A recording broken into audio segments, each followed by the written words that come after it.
Hello friends, कैसे हैं आप सभी। आई होप आप सभी बहुत अच्छे होंगे। Welcome back to my channel friends.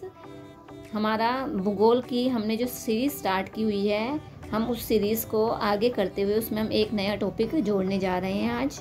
तो आज जो हमारा टॉपिक है, आज का टॉपिक वो बहुत ही ज़्यादा इजी भी है, बहुत ज़्यादा इम्पोर्टेंट भी है फ्रेंड्स। ये बात मैंने आप लोगों को पहले भी कही थी कि जितने भी इसमें नोट्स हैं मेरे टॉपिक के अंदर, ये सारे जितने भी टॉपिक्स हैं, इन सभी टॉपिक्स के अंदर मेरे जितने भी ये नोट्स हैं वो सारे मेरे हैंडमेड नोट्स हैं। मैंने अपने खुद के नोट्स बनाए हुए हैं। आपको अगर ये सारे नोट्स अच्छे लग रहे हैं तो आप इसको वीडियो को पॉज करके इसका स्क्रीनशॉट ले सकते हो, या आप इसे रोक कर इसको रिटर्न भी कर सकते हैं। तो आपको जैसा अच्छा लगे आप उस तरीके से इसे स्टडी कर सकते हैं फ्रेंड्स। वीडियोस आप सभी का मुझे बहुत अच्छा रिस्पॉन्स मिल रहा है और मैं पूरी आशा कर रही हूँ कि आगे भी मुझे आप सभी का ऐसा ही रिस्पॉन्स मिलता रहेगा। और आपका रिस्पॉन्स ही, आपका जितना पॉजिटिव मुझे रिस्पॉन्स मिलेगा उतनी ही अच्छी अच्छी वीडियोस मैं आप लोगों के लिए लेकर आऊँगी। तो फ्रेंड्स, वीडियो स्टार्ट करने से पहले अगर आपको मेरी वीडियोस अच्छी लग रही हैं तो आप प्लीज़ इन्हें लाइक कीजिए, शेयर कीजिए और मेरे चैनल को सब्सक्राइब कीजिए। Okay, now let's start. Today we will start our new topic, आकाशीय पिंड। तो देखिए फ्रेंड्स, आज हमारा जो नया टॉपिक रहेगा वो क्या है, आकाशीय पिंड के बारे में, या इसे इंग्लिश में कैलेस्टियल बॉडीज़ कहा गया है। तो फ्रेंड्स, आज हम इसके अंदर आकाशीय पिंड के बारे में डिस्कस करने जा रहे हैं। तो आज का टॉपिक बहुत ही इम्पोर्टेंट है। तो इसके अंदर देखिए फ्रेंड्स, क्या बताया गया है कि जो ये आकाश है, आसमान है, इसके अंदर बहुत सारी जो स्पेस है, इसके अंदर बहुत सारी सेलेस्टियल बॉडीज़ यानी कि जो आकाशीय पिंड हैं वह चारों तरफ क्या है, विचरण कर रहे हैं, वह चारों तरफ घूम रहे हैं। तो ये जो आकाशीय पिंड हैं वो क्या होते हैं, इसके अंदर क्या क्या चीज़ें आती हैं, वो सारी चीज़ें आज हम इसमें डिस्कस करेंगे। तो देखिए, इजी लैंग्वेज के अंदर मैं आप लोगों को एक एक पॉइंट्स हम इसमें क्लियर कर रही हूँ। तो देखिए, जो आकाशीय पिंड है उसके बारे में है। तो इसका फर्स्ट पॉइंट क्या है, आकाशीय पिंड वो कहलाते हैं जो आकाश में विचरण करते हैं। विचरण मीन्स जो घूमते रहते हैं, यानी कि इसके अंदर क्या है, हमारे जितने भी ग्रह हैं, उपग्रह हैं, क्षुद्र ग्रह, धूमकेतु, उल्का, तारे, ये सारी चीज़ें किस में आ गई हैं, आकाशीय पिंड में आ गई हैं।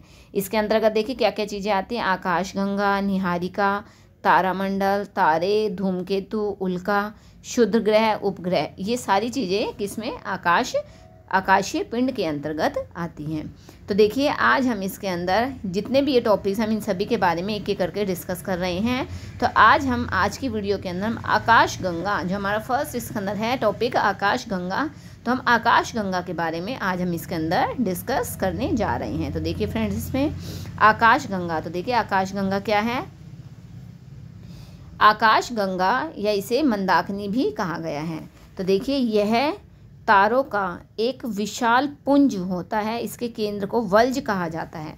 तो देखिए, एक एक पॉइंट को मैंने इंपॉर्टेंट पॉइंट को इसके अंदर मिक्सअप किया है। आप सभी को बहुत ध्यान से देखना है वीडियो को, एक एक पॉइंट को अच्छे से समझना है।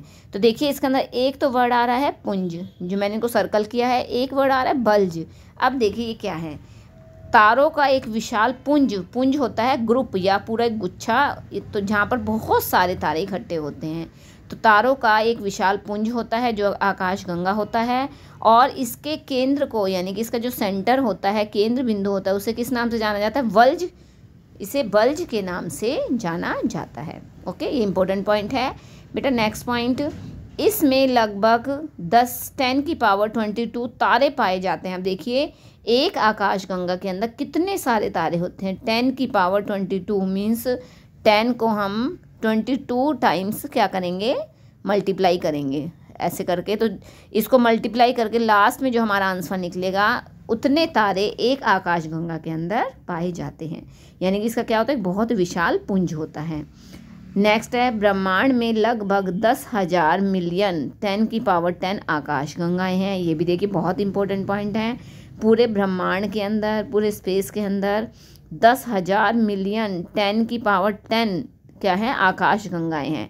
और एक आकाशगंगा में कितने तारे हैं, 10⁻22 एक आकाशगंगा के अंदर तारे पाए जाते हैं। प्रत्येक आकाशगंगा में 1,00,000 मिलियन 10⁻11 तारे हैं। अब एक प्रत्येक जो आकाशगंगा है उसके अंदर 10⁻11 हर आकाशगंगा के अंदर 10⁻11 तारे पाए जाते हैं। तारों के अतिरिक्त आकाशगंगा में धूल और गैस भी पाई जाती है। और आकाशगंगा के अंदर केवल तारे ही नहीं होते हैं, बल्कि इसके अंदर क्या है, धूल के कारण गैस भी इसके अंदर निहित होती है, गैस भी इसके अंदर पाई जाती है। ठीक है, तो देखिए ये जो मतलब आकाशगंगा है, ये जो 10 की पावर 11 है ये, और एक यहाँ पर 10 की पावर 22, इसमें कंफ्यूज नहीं होना है। ये क्या है, आपको मतलब लमसम बताया गया है कि 10 की पावर 11 या इससे ज़्यादा तारे भी इसके अंदर पाए जा सकते हैं, क्योंकि जो आकाशगंगाएँ होती हैं वह छोटी और बड़ी होती हैं। तो ज़्यादा से ज़्यादा 10 की पावर 22 और कम से कम 10 की पावर 11 जो तारे हैं वो एक आकाशगंगा के अंदर पाए जाते हैं। ओके फ्रेंड्स, आगे देखिए, अब इसी में ही कंटिन्यू देखिए। अब संरचना के आधार पर आकाशगंगाओं को 3 वर्ग में बांटा गया है। संरचना के आधार पर, किसके आधार पर, संरचना के आधार पर जो आकाशगंगा है उसे 3 भागों में बांटा गया है। तो इसका जो फर्स्ट पार्ट है वो क्या है, देखिए इसका अलग कलर से डिनोट कर रही हूँ। फर्स्ट पार्ट है सर्पाकार आकाशगंगा। जो फर्स्ट पार्ट है इसका क्या है, सर्पाकार। देखो इसके नाम से ही पता लग रहा है, जो सांप के आकार की आकाशगंगा होती है। तो देखिए इस प्रकार की आकाशगंगाओं में केंद्र में तारों का जमाव अधिक पाया जाता है तथा प्राचीन तारे केंद्र के निकट पाए जाते हैं या पाए गए हैं। एंड्रोमेडा और हमारी आकाशगंगा एरावत इसके उदाहरण हैं। अब देखिए इस पॉइंट को, बहुत इंपॉर्टेंट पॉइंट है, सर्पाकार आकाशगंगा। सर्पाकार देखिए सांप का आकार कैसा होता है फ्रेंड्स, ये देखिए इस तरीके से सांप का आकार होता है। ठीक है, ये क्या है, सर्पाकार है। इस प्रकार के आकाशगंगाओं में केंद्र में तारों का जमाव अधिक होता है। तो देखिए इसके अंदर जो ये वाला केंद्र भाग है, यहाँ पर क्या है, आकाशगंगा का जो ये केंद्र भाग होता है, यहाँ पर तारे बहुत अधिक मात्रा में, बहुत ज़्यादा अधिक मात्रा में पाए जाते हैं। और यहाँ पर क्या है, जो इनका शीर्ष होता है, यहाँ पर क्या है, तारों की संख्या देखिए इस तरीके से कहीं कहीं पर कोई कोई तारा इसमें दिखाई देता है। लेकिन जो इसका केंद्र का भाग होता है वो देखिए इतना ज़्यादा इसके अंदर तारे ही तारे होते हैं कि वो पूरा क्या है, भरा हुआ लगभग दिखाई देता है। ठीक है, आगे देखिए, इस प्रकार की आकाशगंगाओं में, तो देखिए इसका मैं एक बार डायग्राम फिर से, आप देखो इस तरीके से समझ सकते हो। आपको मैं इसकी शेप ही बनाकर दिखा रही हूँ। तो देखिए ये आपको क्या है, सांप की ही शेप के अंदर दिखाई देगा आपको, ये देखने में सांप जैसा ही लगेगा। इसके ऊपर तो क्या है, कम होते हैं, लेकिन जो इसका सेंटर बिंदु होता है, जो आपका इसका जो सेंटर वाला पार्ट है, यहाँ पर देखिए बहुत ज़्यादा तारे पाए गए हैं। तो ये जो सेंटर वाला पार्ट है इसका, ये सांप जैसा होता है, देखने में दूर से सांप जैसा ही दिखाई देता है, लेकिन इसके सेंटर वाले पार्ट में क्या है, तारे बहुत अधिक पाए गए हैं। ये देखिए इस टाइप से, ये इस प्रकार से इसकी शेप होती है आकाशगंगा की। तो इसका जो ऊपर वाला पार्ट है फ्रेंड्स, ये वाला तो क्या है, सिंगल, यहाँ पे कहीं कहीं कोई कोई तारा होता है ऐसे इधर, लेकिन जो इसका सेंटर वाला पार्ट है ये बहुत ही ज़्यादा गहन, बहुत अधिक तारे इसके अंदर पाए जाते हैं। तो इस प्रकार की आकाशगंगाओं में केंद्र में तारों का जमाव अधिक होता है और प्राचीन तारे केंद्र के निकट ही पाए जाते। जितना पुराना तारा होता है वह इसका जो केंद्र बिंदु है, देखिए जो ये वाला पार्ट है, इस पार्ट के पास ही क्या है, सबसे ज़्यादा प्राचीन पुराने तारे पाए जाते हैं। अब देखिए इसका एग्जाम्पल क्या है, Andromeda, very important point. Andromeda और हमारी आकाशगंगा, हमारी आकाशगंगा एरावत, हमारी आकाशगंगा का नाम एरावत भी है। इसके अलावा अगर आपको ध्यान हो तो मैंने क्या बताया था आपको, मिल्की वे, ये क्या है, ये हमारी आकाशगंगा का नाम है। इसे हिंदी में दुग्ध मेखला। देखो फ्रेंड्स, आप हैंड राइटिंग पर ध्यान मत देना, लेकिन आप कंटेंट पर ध्यान दीजिए, बहुत अच्छा कंटेंट है इसके अंदर, सारे आपको टॉपिक्स इसके अंदर मैं क्लियर कराऊंगी। तो जो हमारी आकाशगंगा है उसका नाम एरावत, मिल्की वे या दुग्ध मेखला कहा गया है। तो ये इसके उदाहरण हैं। इसके अंदर क्या होता है कि सेंटर का पॉइंट जो होता है बहुत गहरा होता है, सघन होता है, यहाँ पर तारे बहुत अधिक मात्रा में पाए जाते हैं, और इसका जो शीर्ष होता है वो वहाँ पे तारे कहीं कहीं पर कोई कोई तारे इसमें दिखाई देते हैं। नेक्स्ट है फ्रेंड्स, दीर्घवृत्तीय आकाशगंगा। देखिए इसमें क्या है, ब्रह्मांड की अधिकांश लगभग 2/3 आकाशगंगाएं इसी प्रकार की हैं। इनका निर्माण काफ़ी प्राचीन तारों से हुआ है। दीर्घवृत्तीय, दीर्घ यानी कि बड़ा, इसके अंदर क्या है, मतलब ये बड़े व्रत के रूप में, देखिए इस प्रकार से बड़े गोले के रूप में यहाँ पर क्या है, आकाशगंगा पाई जाती है। और इसके अंदर जो तारे हैं वो यहाँ पर इसके चारों तरफ तारे ही तारे पाए जाते हैं। और लगभग 2/3 जो आकाशगंगाएं हैं वो कैसी होती हैं, दीर्घवृत्तीय ही आकाशगंगाएं होती हैं। और इनका निर्माण भी कैसे होता है, बहुत पुराने तारों से मिलकर इनका निर्माण होता है। ओके फ्रेंड्स, नेक्स्ट है अनियमितीकार आकाशगंगा, अनियमितकार यानी कि इनकी क्या है, कोई आकार नहीं होता। ये आकाशगंगाएं मुख्यतः नवीन तारों द्वारा निर्मित होती हैं। कुल आकाशगंगाओं का 10वां भाग इस प्रकार का है। देखो फ्रेंड्स, एक तो आपको क्या ये पॉइंट याद रखने हैं इसके अंदर, जो सर्पाकार आकाशगंगा है और जो दीर्घवृत्तीय आकाशगंगा है, इन दोनों का आकाशगंगाओं का तो निर्माण पुराने तारों से होता है, प्राचीन तारों से, ठीक है। लेकिन जो अनियमितीकार आकाशगंगा है, इसका जो निर्माण हुआ है वो कैसे हुआ है, नवीन तारों से, यानी कि नए तारों से इनका निर्माण हुआ है। और कुल आकाशगंगाओं में जो 10वां पार्ट है वो किसका है, अनियमितीकार आकाशगंगा का ही पाया गया है। अनियमितीकार का मीनिंग देखो, जैसे इसकी कोई शेप नहीं है, जैसे देखो ये कोई क्या है, यहाँ पर कोई यहाँ पर जुड़ गया तारा, कोई ऐसे चला गया, कोई इस तरीके से, तो इसकी क्या है, कोई शेप नहीं होती है। जैसे इसको तो ऊपर ड्रोन से देखते हैं तो कैसी दिखाई देती है ये इसको दूर से देखने पर आपको सांप जैसी दिखाई देगी। इसकी शेप कैसी होती है, वृत्ताकार गोल होती है। लेकिन इसकी शेप क्या है, कोई शेप नहीं होती है, कोई इस तरीके से, कोई इस तरीके से, इस प्रकार से ये इन आकाशगंगाओं का निर्माण होता है। तो इन्हें क्या है, अनियमिताकार आकाशगंगा कहा जाता है। क्यों? क्योंकि इनका किसी भी प्रकार का कोई भी आकार नहीं पाया जाता है। फ्रेंड्स, आई होप आपको समझ में आ रहा होगा। अब देखिए नेक्स्ट इसी के अंदर आता है हमारा आकाशगंगा की विशेषताएं। अब देखिए फ्रेंड, जो आकाशगंगा है उसकी क्या क्या विशेषताएं होती हैं। तो नेक्स्ट टॉपिक है आकाशगंगा की विशेषताएं। फर्स्ट है पृथ्वी एरावत पथ, यानी कि मिल्की वे नामक आकाशगंगा का एक भाग है। ये हमने अभी डिस्कस किया था कि हमारी जो आकाशगंगा है उसका नाम क्या है, एरावत या मिल्की वे या दुग्ध मेखला। हमारी पृथ्वी किस में आती है, दुग्ध मेखला या मिल्की वे में आती है। लगभग 24 आकाशगंगाओं के झुंड में, जिसे लोकल ग्रुप के नाम से जाना जाता है, एरावत पथ तथा एंड्रोमेडा 2 बृहद आकाशगंगाएं हैं। 24 आकाशगंगाओं के झुंड में, मतलब 24 आकाशगंगाओं का ग्रुप है, जिसे लोकल ग्रुप के नाम से, मोस्ट इम्पोर्टेंट पॉइंट, 24 आकाशगंगाओं का जो ग्रुप होता है उसे क्या नाम दिया गया है, लोकल ग्रुप का नाम दिया गया है। उसके अंदर एरावत पथ तथा एंड्रोमेडा ये 2 बृहत आकाशगंगाएं हैं। बृहत या इसके बाहर वाले एरिया के अंदर बहुत बड़ी बड़ी आकाशगंगा इसमें पाई गई हैं। ओके, आगे देखिए Ursa Minor system, Sculptor system, डेक्रा सिस्टम आदि आकाशगंगा के कुछ अन्य उदाहरण हैं। ये क्या है, आकाशगंगा ही हैं, इनके नाम हैं उर्सा माइनर, स्कल्पचर सिस्टम, डेक्रा सिस्टम। ये भी क्या है, आकाशगंगा के ही नाम हैं।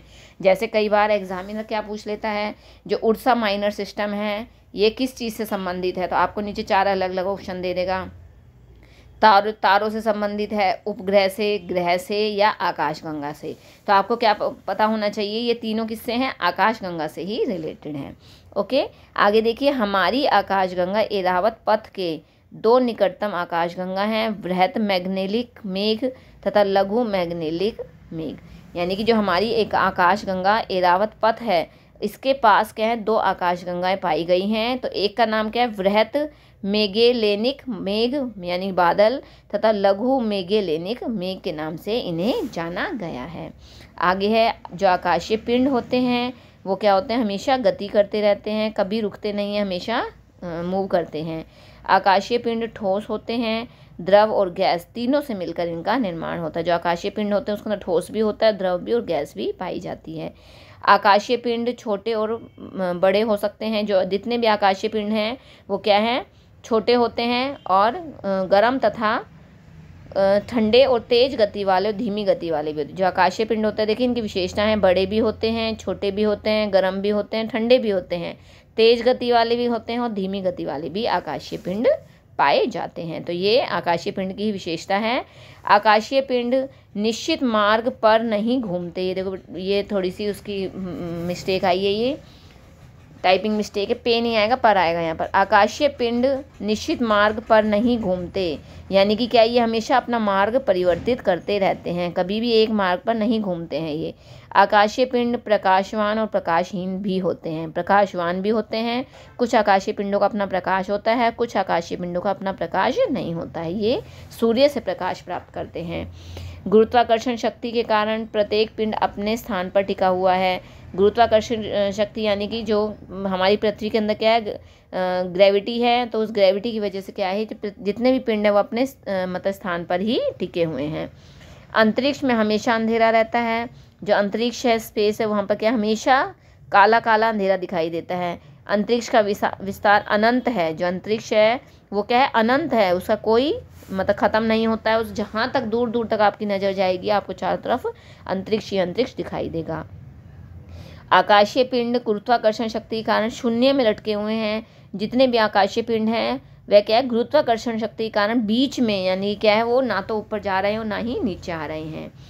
मरकेरियन 348, एंड्रोमेज, फर्मेक्स सिस्टम, ये सारे किसके एग्जाम्पल हैं, आकाश गंगा के ही एग्जाम्पल हैं।